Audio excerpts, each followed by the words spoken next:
Testing, shalom, shalom.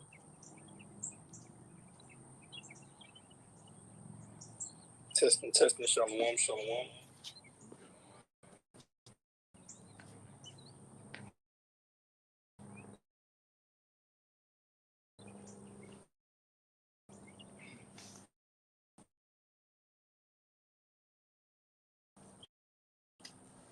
All right, Shalom, Shalom. Shalom. All right, we're the Hebrew Israelites, GMS Louisiana, Lafayette Camp, back at it once again with another live sit down.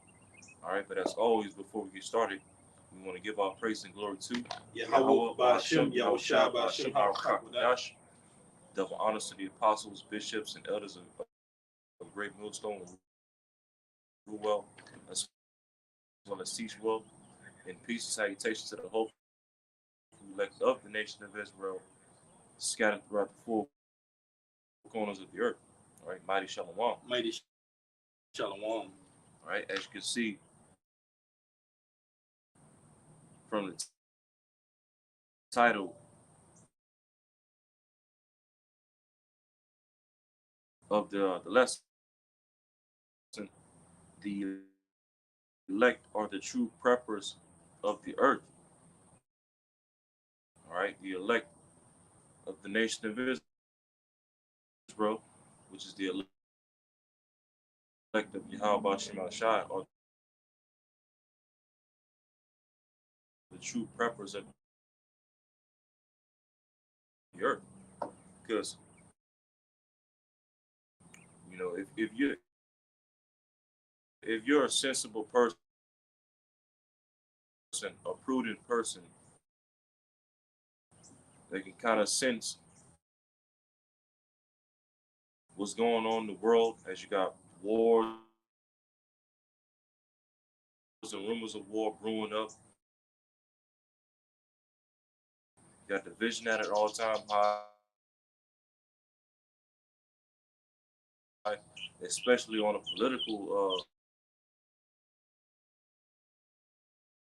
sense, as you got the election coming up just next week. We're literally 1 week away from the election in the world, in this country, prophetically. If you're a sensible person,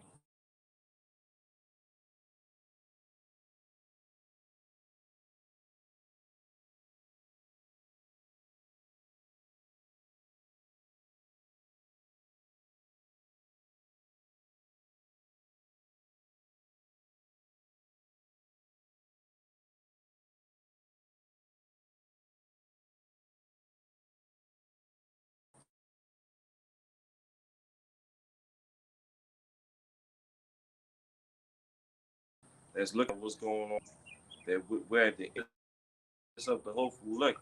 That's in the truth. We know that we're at the end of Esau's rulership.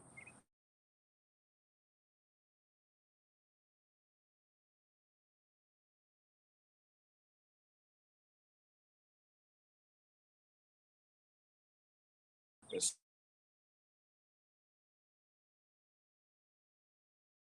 therefore,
Let's stand over here. All right? It's a little better service. Are we good on the sound, Akeem?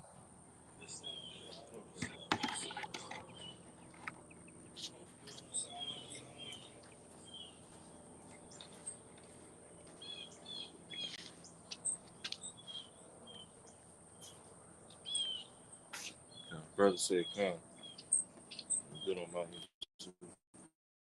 All right. This is back in First Peter. First Peter chapter 4, verse 7. But the end of all things is at hand. Be ye therefore sober and watch unto prayer. Mm-hmm. Yeah, the end of all things is at hand, meaning what? It's near. Okay, the end of all, not the end of the earth per se, but what? The end of Esau's rulership, the end of the heathen rulership.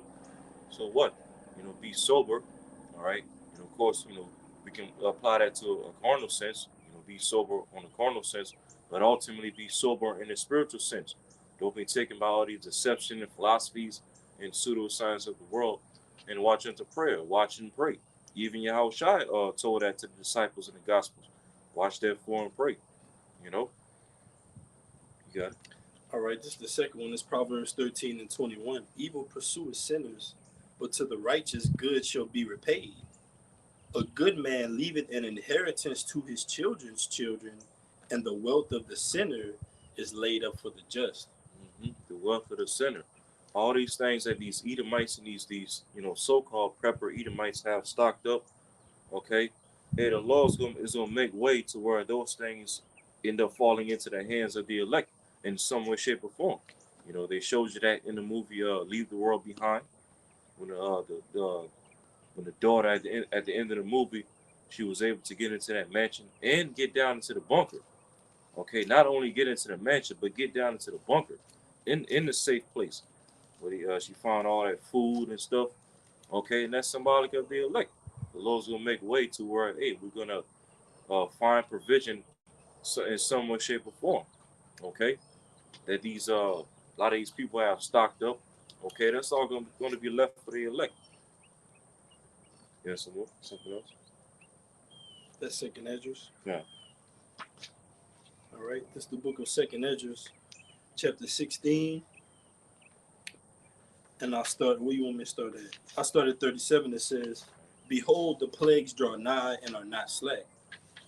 Second Esdras 16 and 37. Behold, the plagues draw nigh and are not slack. Mm-hmm. Famine, great death, great tribulation, great sword, great destruction. All right, just to name a few. Those are just some of the plagues that the Lord's getting ready to bring on this world. Okay, and as I said, they're not slack. All right, once Yahweh Bashima Shah start to unleash these things, okay, they're going to hit the society full blast. You got it up. Verse 38, as when a woman with child in the 9th month bringeth forth her son, with 2 or 3 hours of her birth, great pains compass her womb, which pains when the child come forth, they slack not a moment. Mm-hmm. We see the birth pains happening, okay, time after time. Okay, whether it be certain signs in the heavens, eclipses, blood moons, or uproars of the people, people protesting against their governments. All right, that's another birth pain, another sign of the times. Dock worker strikes that just happened recently. That's another birth pain, a sign that it's going to be mass strikes, mass people bucking up against the companies that they work for, which is going to all disrupt the supply chain and bring famine. Okay, and not to mention wars and rumors of war, another birth pain. All right, you got it up. Kind of just backing you up, like you said, the shoe is going to be on the other foot in that day. You got the wealth of the sinner is being laid up for the righteous. Lord willing, will that number. But in this time, you got the wicked, which are seeming as if they're going to get the victory, and you have the righteous, which are seeming to the world's eye as if they're going to be destroyed here. But it's the exact opposite. This is John 16 and 20, Yahushua speaking, whom the word ignorantly called Jesus Christ. Verily, verily, I say unto you, that ye shall weep and lament, but the world shall rejoice. And ye shall be sorrowful, but your sorrow shall be turned into joy. A woman, when she is in travail, had sorrow, because her hour is come. But as soon as she is delivered of the child, she remembered no more the anguish for joy that a man is born into the world. Yeah. So right now, the men of the Lord are in sorrow. Okay, catching hell on a daily basis, suffering for righteousness' sake. And while we're in sorrow, this world is rejoicing. But as Yahushua went into, is getting ready to come to a point where now this world is getting ready to be in sorrow. This world is getting ready to suffer. And when that happens, we that's been suffering for Yahweh Shema Shai's sake and righteousness, we're going to rejoice in that day. All right? We're going to rejoice in that day because, hey, like the brother said, the shoe is going to be on the other foot. All right? These wicked people of the world, all right? These Edomites, the 2/3, these wicked women, now they're going to have to suffer for their wrongdoings. All right? Yep. Now they're gonna identify with slavery. Now we identify with it right now when these chains of darkness, but it tells you even in Deuteronomy the Lord's gonna put the curses upon our enemies. So there's a saying that says the world is a stage and the people are actors. We're just hoping to be righteous actors for the Lord. Because you could be out here doing evil and doing wickedly, or you could be out here trying to do the right thing and trying to be just. That's where the conversation of the elect comes in. Back in 2nd Ezra 16 and 38, as when a woman with child in the 9th month bringeth forth her son, with 2 or 3 hours of her birth, great pains compass her womb, which pains when the child cometh forth, they slack not a moment. And you can liken that to these different judgments that are various throughout the planet Earth, one after another after another. Scriptures say the plagues draw nigh and they're not slack, like a domino effect. We're just waiting for that major plague that's gonna change this place forever, that black swan event. All right, and the scripture speaks of these things happening, but also there will be watchmen there. There will be those that will be watching and speaking upon these things. Also, there will be those that will be falling victim and succumbing to the things thereof. All right, so the Lord has this movie set up, and we're seeing these different judgments, but in the midst of this, you have the true purpose of the earth, which are the hopeful elect. So it says, 2nd Ezra 16 and 39, even so shall not the plagues be slack to come upon the earth, and the world shall mourn, and the sorrow shall come upon it on every side. And that links with at John 16 and 20. And when these things come to pass, that's when the world is going to mourn and be in sorrow. And and we're going to rejoice. All right? Because these are the things that we look forward to. Seeing the Lord bringing judgments upon the earth. All right? Bringing judgment upon these wicked people on the earth. Bringing forth a great humbling on the earth. Because that's one of the problems in the earth right now. These average, everyday people, well, starting with the leadership of the powers that be, on down to the common person, just everybody's too damn proud. Everybody's too careless. Everybody's too rebellious. No fear of the Lord's. Right. No chill on the earth when it Yeah. comes to their wickedness. Because the scriptures tell you, as the ruler of the city is, so shall the people. So if the ruler is in pride, Esau, Edom, then the people is a reflection of that.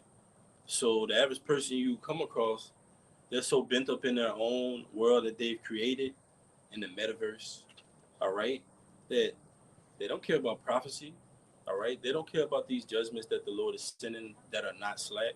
But the prophets care. We're taking heed, all right? We believe.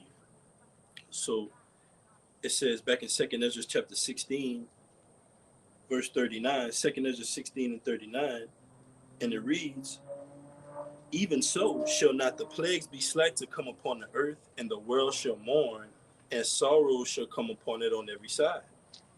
O my people, hear my word, make you ready to thy battle, and in those evils be even as pilgrims upon the earth. Make you ready to the battle.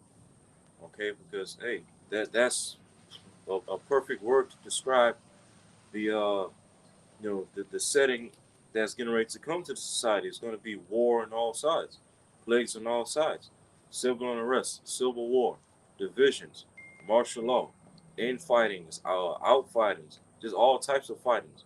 All right, and so as the Lord right here is talking to his elect, make you ready to the battle, be pilgrims upon the earth. We that's of the hopeful elect, the remnant. How do we make ourselves ready for the battle on the earth? By putting on the whole armor of the Lord. You know, Because what type of soldier goes into a battle without his armor? That's a soldier that's gonna gonna go out there and get killed. Okay, we the hopeful elect, we put on the whole armor of the Lord. All right, to basically to overcome all the death that's getting ready to come to this society. You Yeah, know, because we're the true preppers. Yeah. And this is a way of us preparing right here. This is Sirach 2:1. My son, if thou come to serve the Lord, prepare thy soul for temptation. Set thy heart aright and constantly endure, and make not haste in time of trouble. yeah, yeah. Hey, and that's a good scripture right there, because preparation. It ultimately starts with a mindset. You prepare with your mind first before you prepare carnally, because the importance of like preparing with your mind is that eventually when you encounter the things that you prepare for or expected, you're not gonna freak out when you see. You're not gonna bug out, and you're not gonna ultimately make haste. You're not gonna lead to you making a decision based on the flesh that could be detrimental to you. Yeah, You know? jumping the gun, man. Yeah. Yep. So we're preparing, we're setting our minds right. Just to back the brother's point up, you got people like the scriptures say, our weapons of warfare are not carnal, they're spiritual, are pulling down the strongholds. You got people that are physically preparing, getting their bodies right. You got people that they're financially preparing. You got them storing up goods, pantries and deep freezers. All right, and they getting these bug out bags and survival bags, trying to prepare themselves for what's to come. But the most important preparation is spiritual, man. Setting your mind right. Scriptures say, present your body as a living sacrifice in Romans 12. And the second verse it says, be transformed by the renewing of your mind. So this is a constant battle. You can't just say you're prepared. You can never be prepared enough, man, for these times. You have to constantly endure. That's why it says, let me get it again, Sirach 2:1. My son, if thou comes to serve the Lord, prepare thy soul for temptation. Set thy heart aright and constantly endure, right? Because the scriptures say, he that endured until the end, the same shall be saved. So you never could really wake up and say, hey, I'm prepared for JT. I'm prepared to get out of America. No, it's a constant fighting to the end.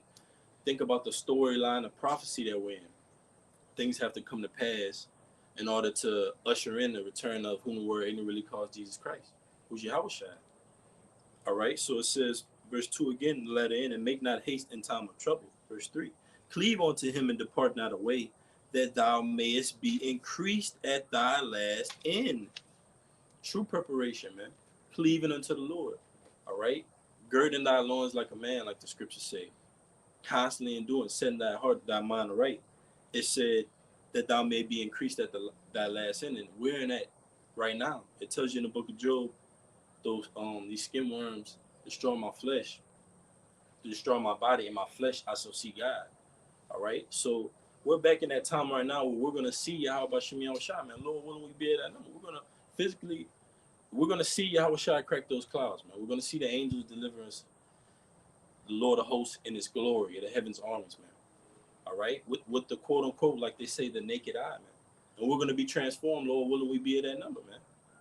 That's gonna defy these. There's no preparation you can prepare here in America that's gonna take you ultimately to the kingdom, except spiritual, man. All right, because the scriptures say, well, we got godliness with contempt in this great game. We brought nothing into this world. Surely we can take nothing out. So the only thing you can do really is prepare spiritually, man. Even this body, it's going to be broken. It's broken down. It's material, man. But what's ultimately eternal, those incorruptible bodies, which we're preparing for through wisdom, knowledge, and understanding. You got it, bro. You can give me a precept real quick. Yeah, I got you. Proverbs 10, verse 2. Because they got a word in there I want you to look up in the blue letter. It's going to go right into the lesson. This is Proverbs chapter 10, verse 2. Treasures of wickedness profit nothing, but righteousness delivereth from death. Treasures of wickedness won't profit when Jacob's trouble hit. But as I said, righteousness is going to deliver us from death, which ultimately, what is our righteousness in this grace period? It's not being perfect in the law. It's not us going into the battle, Jacob's trouble, with fringes all over our clothes. But what? Faith. faith in Yahweh Shai. That's going to help us overcome death. But you could look up that word treasures in the blue letter. Con, this is Proverbs 10 and 2 in the NLT first. This is Proverbs 10 and 2. Tainted wealth has no lasting value, but right living can save your life. Yeah, tainted wealth. Wealth that's gotten by ill-gotten gain or for vanity's sake, hey, it's not going to last. Especially when Jacob's trouble hit. Okay?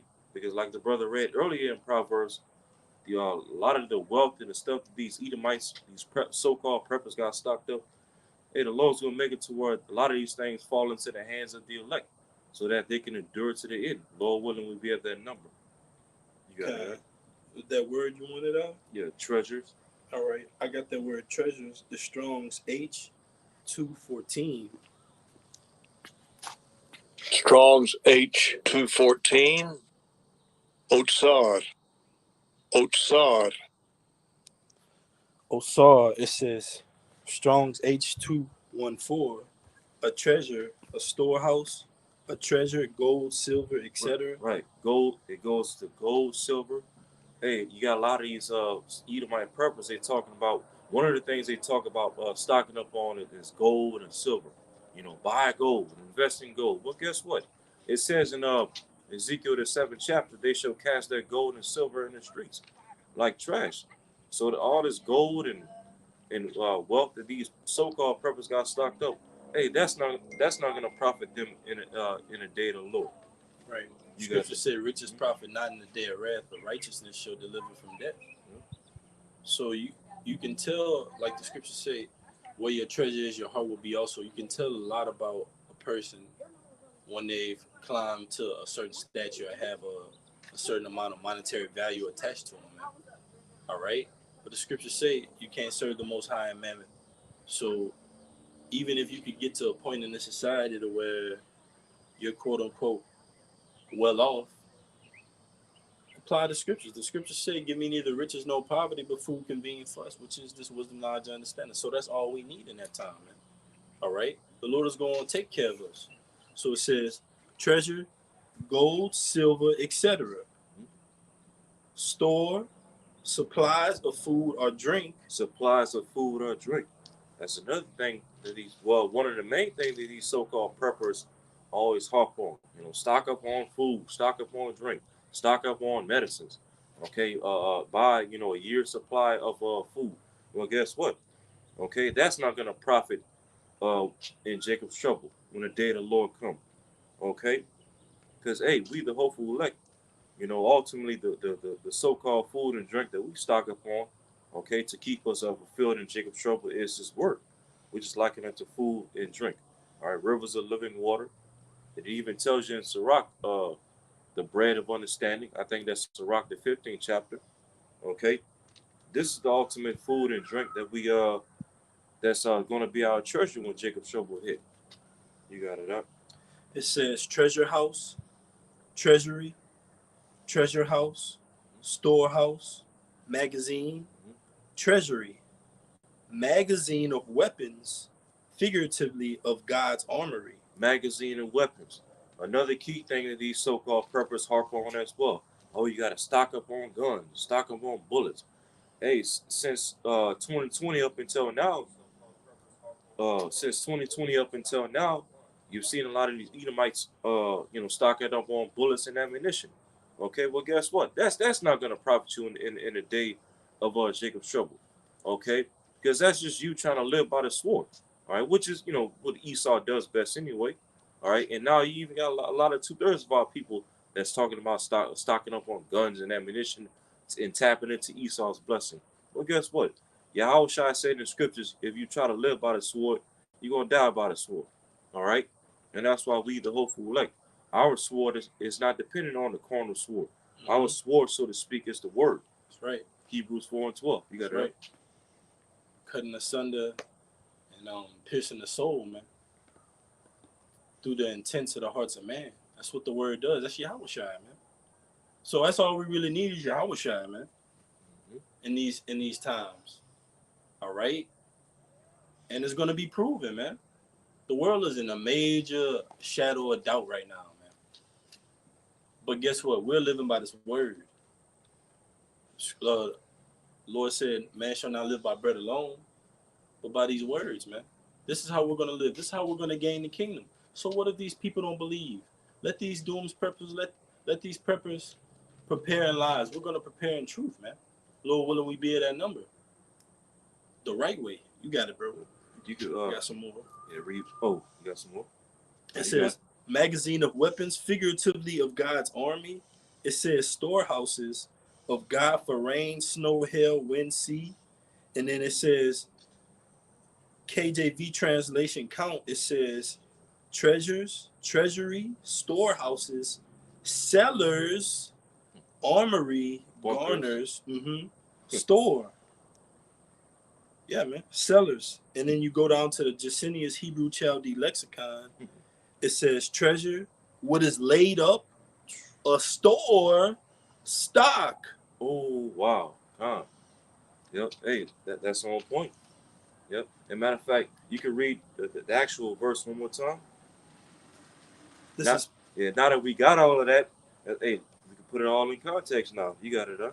This is Proverbs 10:2. Treasures of wickedness profit nothing. Right. So treasures of wickedness, all of the food and drink, the magazine and weapons, the things that these Edomites have in their cellars that they have stocked up, as the brother read when he went into the blue letter, all that stuff, okay, is going to profit nothing when by the time the day of the Lord comes.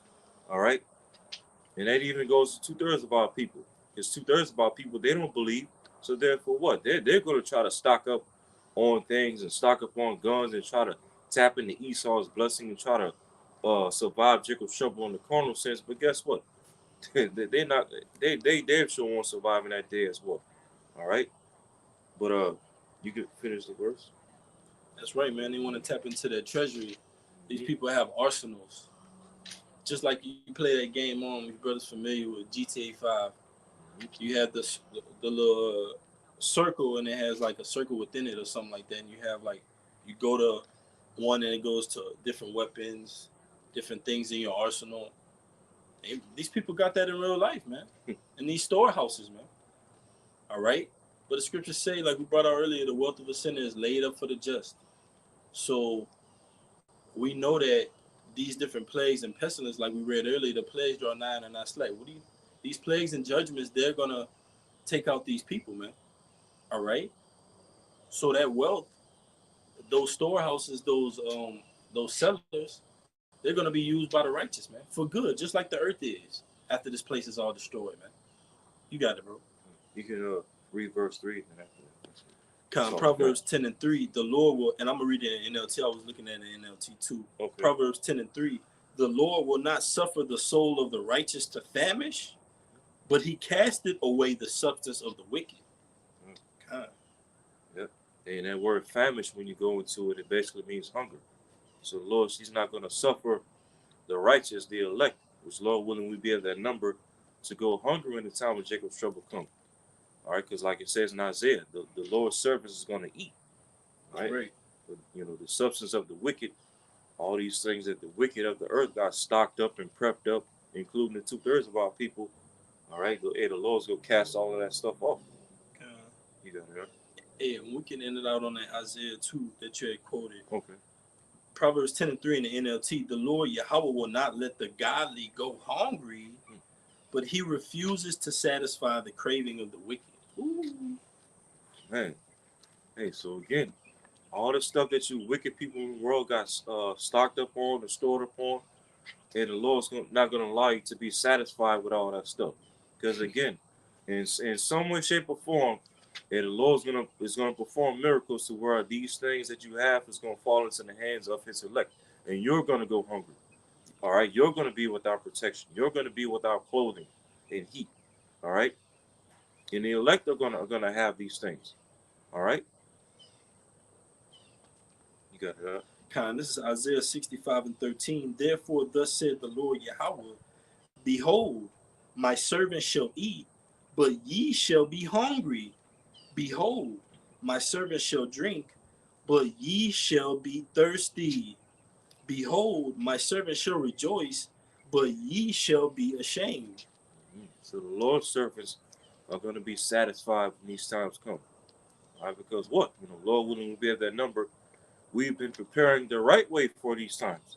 Okay, preparing mentally and spiritually, and not preparing carnally. All right, things that are tainted, things that can be corrupted. All right, things that can be taken away from us. That's right. We prepare with this word. You got Okay. that? It says, verse 14, Behold, my servant shall sing for joy of heart, but ye shall cry for sorrow of heart, and shall howl for vexation of spirit. That's coming. That's coming to all you people in the society that's not at the elect. Okay, hey, like we was going into earlier in this lesson. All right, hey, the Lord's getting ready to flip the script of this world to, well, now you people in this world that's rejoicing right now, you're going to be in sorrow. You're going to howl for vexation of the spirit. And at the same time, we, the hopeful elect that's suffering right now, we're going to be rejoicing in that day and eating and drinking. Okay, eating and drinking your stuff. Everything that you got, everything that you got prepped up, all right, and be satisfied that day. That's all I have. All right, you can take us out, bro. All right. And so, Lord willing, this lesson was edifying. Before we close out, we want to give our praises and glory to Yahweh Ba'Shem Yahushua Ba'Shem HaRachakodash. Double honors to our apostles, bishops, and elders of Great Millstone, who rule well as well as teach well, and peace and salutations to the hopeful elect of the nation of Israel, scattered throughout the four corners of the earth. All right, Kwam Yasha'Allah, Kwam Yasha'Allah, Baba Ball, Baba Ball. and until next time, Shalom. Shalom, mighty Shalom.